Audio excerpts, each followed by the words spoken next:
السلام عليكم ورحمة الله وبركاته. اللهم صل وسلم وبارك عليك يا حبيبي يا شفيعي يا رسول الله. ازيكم يا اجمل المتابعين؟ عاملين ايه؟ يا رب تكونوا بخير وفي اتم الصحة وفي احسن الاحوال. صلوا على النبي وادعوا لنا كده دعوة حلوة في الكومنتات لكل اخواتنا في المغرب. ربنا يهون عليهم يا رب اللي هم فيه، يا رب يرحم موتاهم ويشفي جرحاهم، اللهم امين يا رب العالمين.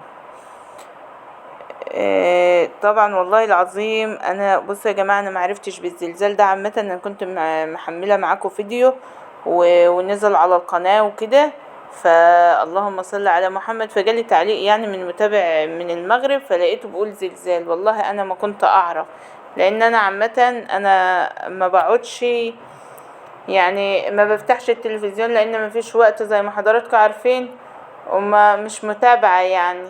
فبسأل بنتي، قالت ايوه يا ماما الزلزال كان الساعة 1 بالليل، واحدة ونص كده بالليل. كنت انا صاحية ساعة الاخبار ما نزلت وكده.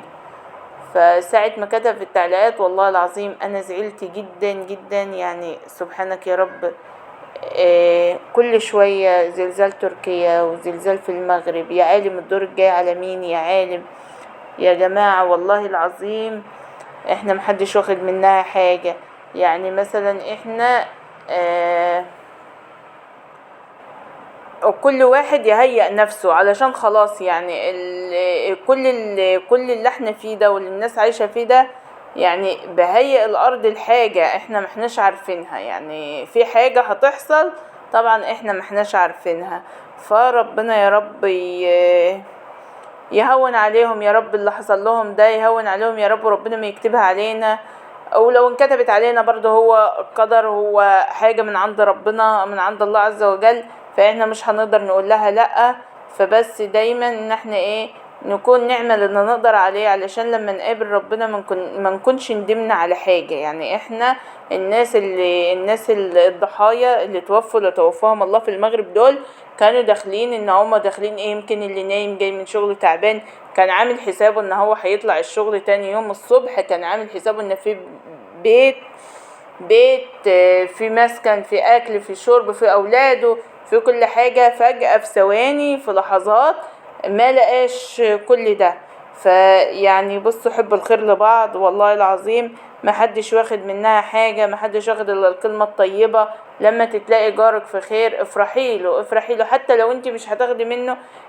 دايما عندنا مثل في الفلاحين، ان كان جارك في خير افرح له، لو مش خدت منه فربنا هيكفيك شره. يعني حتى لو كان بيتكلم عليك مش هيتكلم عليك، هيتلهي في الخير اللي عنده. فربنا يعيننا ويعين كل انسان على وجه الارض يا رب على حاله، واللي في كرب ربنا يفك كربه، اللهم امين يا رب العالمين، ويفك كربنا احنا كمان. دلوقتي انت بتعملي ايه يا رفية ولا انت فين؟ بصوا يا جماعة احنا رحنا علشان الارض طبعا احنا درسينها بقالها حوالي 10 ايام. والراجل بتاع القش ده هو كل يوم احنا بنبيع القش، يعني القش ده القش ده اللي يعني ضمينا الرز. فاخدنا الرز المكنة ضمته ولسه فيه القش في الارضية. فقلنا نروح الراجل يجي، الراجل كل يوم يدينا ميعاد، كل يوم يدينا ميعاد، او بمعنى صح الوسيط، يعني الوسيط ما جابوش او ما تكلمش معاه. يعني هو لما تحبوا تعملوا حاجة لنفسكم، نصيحة مني لكم، اعملوها انتوا بايديكم، لان مفيش حد هيبقى شايل همك الا انت بس. مفيش حد هيبقى خايف ان خير يدخلك الا انت بس. يعني محدش هيخاف على مصلحتك الا انت، الا من رحم ربي. طبعا جيراننا كانوا بيضموا، وكانت قلنا بقى نلم شوية ونولع في الباقي، لان احنا كده خلاص اتأخرنا على الزراعة، علشان جيراننا بدأوا ان هم بدأوا ان هم يضموا يحرثوا الارض. طبعا ايديا معكوكتنا، لان احنا كنا بنعمل قش يا جماعة، احنا كنا بنلم قش والارض طرية، يعني بنلم القش ده علشان الارض تنشف. فطبعا الارض كانت طريه وايدينا اتعكت كده، محدش يعيب علينا. طبعا وانا معديه بحب ابص للجنينه بتاعت جارتي، بحبها قوي والله. هي عاملاها كده قدام بيتها، فبعدي يا بنت خدي صوريني، بقول لبنتها خدي صوريني يا بنت، خدي صوريني. قالت له والله يا خالته انا كاشفه امبارح. قلت لها طب هو التصوير هيعمل ايه؟ قالت نفسي مقطوع. قلت لها بعد الشر عليك، ادعوا لها ربنا يشفيها يا رب، ربنا يشفيها، وربنا